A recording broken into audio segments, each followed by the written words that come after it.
Hello everyone, welcome to viral education class 9 and 10 Hindi. तो इस video में हम लोग क्लास 10 हिंदी कृतिका भाग 2 को इस वीडियो में पूरा कंप्लीट करने वाले हैं वन शॉट में। तो आप लोग को जैसे कौन कौन से चैप्टर पढ़ने हैं, तो कृतिका बुक में जैसे आप लोग को टोटल 5 चैप्टर हैं। चैप्टर नंबर 2 जॉर्ज पंचम की नाक रिलेटेड है, और चैप्टर नंबर 4 यही ठैया झूलनी हैरानी हो रामा रिलेटेड है। बाकी चैप्टर नंबर 1 माता का आंचल, चैप्टर नंबर 3 साना साना हाथ जोड़ी, और चैप्टर नंबर 5 मैं क्या लिखता हूँ। ये 3 चैप्टर जैसे आप लोग को सीबीएसई 2023 के सिलेबस के अनुसार पढ़ने हैं। तो आप लोग जैसे इस वीडियो को अच्छी तरह से देखें, आप लोग को जैसे ये 3 चैप्टर आप लोग क्लियर हो जाएंगे। तो चलिए बारी बारी से स्टार्ट करते हैं। तो सबसे पहले पढ़ते हैं माता के आंचल। तो चलिए स्टार्ट करते हैं। माता का आंचल चैप्टर शिव पूजन सहाय के द्वारा लिखा गया है, जिसमें लेखक ने माँ के साथ एक अद्भुत लगाव को दर्शाया है। इस पाठ में ग्राम संस्कृति का चित्र किया गया है। कथाकार का नामक तारकेश्वर था। उसको पिता अपने साथ ही उसे सुलाते, सुबह उठाते और नहलाते थे। वे पूजा के समय उसे अपने पास बिठाकर शंकर जी जैसा तिलक लगाते, जो लेखक को खुशी देती थी।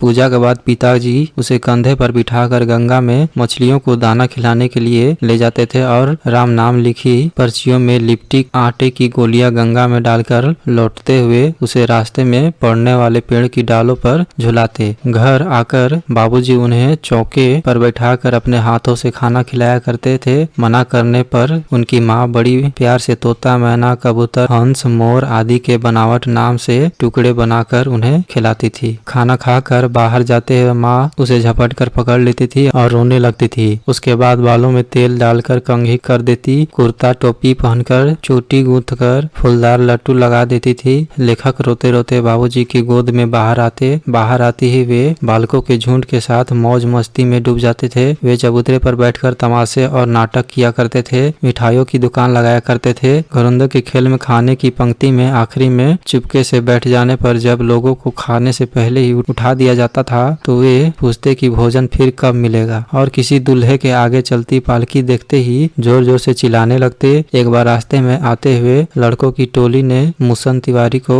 बुढ़वा बेईमान कहकर चिढ़ाया। मुसन तिवारी ने उनको खूब खदेड़ा। जब वे लोग भाग गए तो मुसन तिवारी पाठशाला पहुंच गए। अध्यापक ने लेखक की खूब पिटाई की। यह सुनकर पिताजी पाठशाला दौड़े आए। अध्यापक से विनती कर पिताजी उन्हें घर ले आए। फिर वे रोना धोना भूलकर अपने मित्र मंडली के साथ हो गए। मित्र मंडली के साथ मिलकर लेखक खेतों में चिड़ियों को पकड़ने की कोशिश करने लगे। चिड़ियों के उड़ जाने पर एक टोले पर आगे बढ़कर चूहे के बिल में उसने आसपास का भरा पानी डाला, तो उसमें से एक सांप निकल आया। डर के मारे लुढ़क कर गिरते पड़ते हुए लेखक लहूलुहान स्थिति में जब घर पहुंचे तो सामने पिताजी बैठे थे, परंतु पिताजी के साथ ज्यादा वक्त बिताने के बावजूद लेखक को अंदर जाकर माँ से लिपटने में अधिक सुरक्षा महसूस हुई। माँ ने घबराते हुए आंचल में उसकी धूल साफ की और हल्दी लगाई। तो यही था माँ का आंचल चैप्टर। उसके बाद चैप्टर नंबर 2 आप लोग का जैसे रिलेटेड है, इसलिए चैप्टर नंबर 3 की ओर चलते हैं, जिसका नाम है साना साना हाथ जोड़ी। तो चलिए स्टार्ट करते हैं। लेखिका सिक्किम की राजधानी गंगटोक घूमने गई थी। रात में ढलान पर सितारों की जगमगाती झालर ने उसे इतना सम्मोहित किया कि वह उसी दिन सुबह एक नेपाली युवती से सीखी प्रार्थना मेरा सारा जीवन इच्छाओं को संप्रीति हो करने लगी। अगले दिन मौसम साफ न होने के कारण लेखिका कंचनजंगा की चोटी तो नहीं देख पाई, परंतु ढेरों खिले फूल देखकर खुश हो गई। वह उस दिन गंगटोक से 149 किलोमीटर दूर युमथांग देखने अपनी सहयात्री मनी और गाइड जितने नार्गो के साथ रवाना हुई। वहाँ के लोग बौद्ध धर्म को बहुत मानते थे।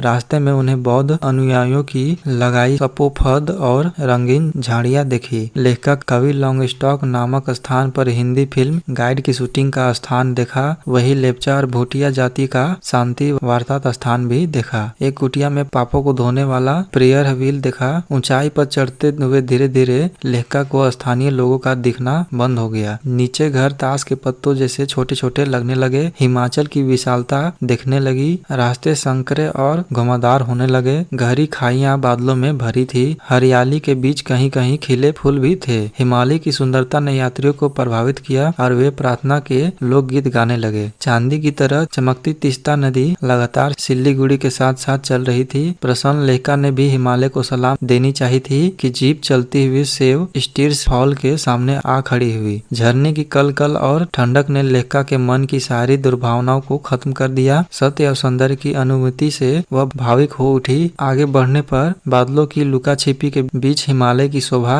हरे, पीले और कहीं पथरीले रूप में फिर दिखाई देने लगी। पल पल बदलती और सुंदर होती प्रकृति के विराट रूप के आगे लेखिका लेखिका को अपना अस्तित्व तिनके जैसा लगा। फिर उसने प्रार्थना मेरा सारा जीवन इच्छाओं को संप्रति हो दोहराई। लेखिका ने संकरे रास्तों को फूलदाल से चौड़ा करती पहाड़ी स्त्रियों को, बच्चों को पीठ पर बांधे देखा। चाय बागानों में काम करने वाली स्त्रियों को भी देखा। 7 से 8 साल के ऐसे बच्चों को देखा जो 3-3.5 किलोमीटर की चढ़ाई पैदल चढ़कर पढ़ने के लिए विद्यालय जाते हैं। बच्चों को देखकर लेखिका को पहाड़ी जीवन की कठिनाइयों का एहसास हुआ। उसे लगा कि मैदान की तुलना में पहाड़ों में भूख, मौत और जिंदा रहने को लेकर संघर्ष अधिक है। रास्ते में कई जगह सावधानी पूर्वक चलने का निर्देश लिखे गए थे। युमथांग जाते हुए लेखिका को रात लायुग की शांति बस्ती में बितानी पड़ी। वहां उसने यह विचार किया कि मनुष्य ने प्रकृति की तय ताल और गीत को बिगाड़कर बहुत बड़ा अपराध किया है। बर्फ देखने की इच्छा लायंग में भी पूरी न होने के कारण 500 फीट ऊंचा पर कटाओ यानी भारत का स्विट्जरलैंड जाने का निश्चय किया। कटाओ का पूरा रास्ता अधिक खतरनाक और धुंध से भरा था। वहां जाने पर ताजा बर्फ से पूरे ढके पहाड़ चांदी जैसा चमक रहे थे। घुटनों तक बर्फ जमीन पर बिछी थी और गिर भी रही थी।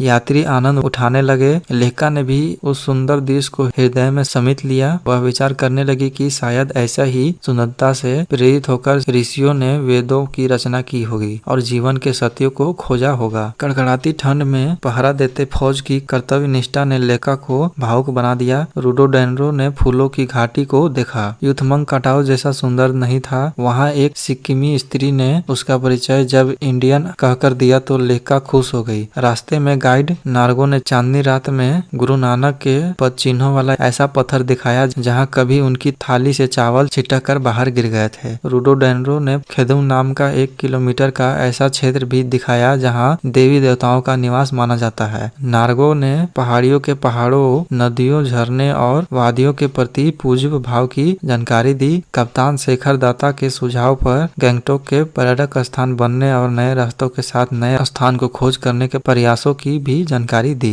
तो यही था साना साना हाथ जोड़ी चैप्टर। उसके बाद फिर चैप्टर नंबर 4 डिलीटेड है, इसलिए चलते हैं चैप्टर नंबर 5 की ओर, जो है लास्ट चैप्टर इस बुक के लिए, जिसका नाम है मैं क्यों लिखता हूँ। तो चलिए स्टार्ट करते हैं। लेखक अज्ञेय जी बताते हैं कि अक्सर प्रत्येक रचनाकार की आत्मा अनुभूति ही उसे लेखन कार्यों के लिए प्रेरित करती है। कभी कभी बाहरी दबाव भी कई बार रचनाकार को लिखने के लिए बाधा करते हैं। लेखक का मत है कि वह बाहरी दबाव से कम प्रभावित होते हैं, उन्हें तो उनकी भीतरी विश्वास ही लिखने के लिए प्रेरित करती है। लेखक के अनुसार लेखक इसलिए लिखते हैं क्योंकि वह अपने विचारों को उलझनों से मुक्त पाना चाहते हैं। उनके अनुसार लेखक 2 प्रकार के होते हैं, एक जो अपनी अनुभूति के आधार पर लिखता है और दूसरा वे लेखक जो आर्थिक व्यवस्था के कारण दबाव और बंदिश में पढ़कर लिखते हैं। लेखक का मानना है कि प्रत्यक्ष अनुभव की अपेक्षा आत्मानुभूति गहरी चीज है। प्रस्तुत पाठ में लेखक ने अपने लिखने के कारणों के साथ साथ एक लेखक की प्रेरणात्मक स्रोतों पर भी प्रकाश डाले हैं। लेखक अनुसार लिखे बिना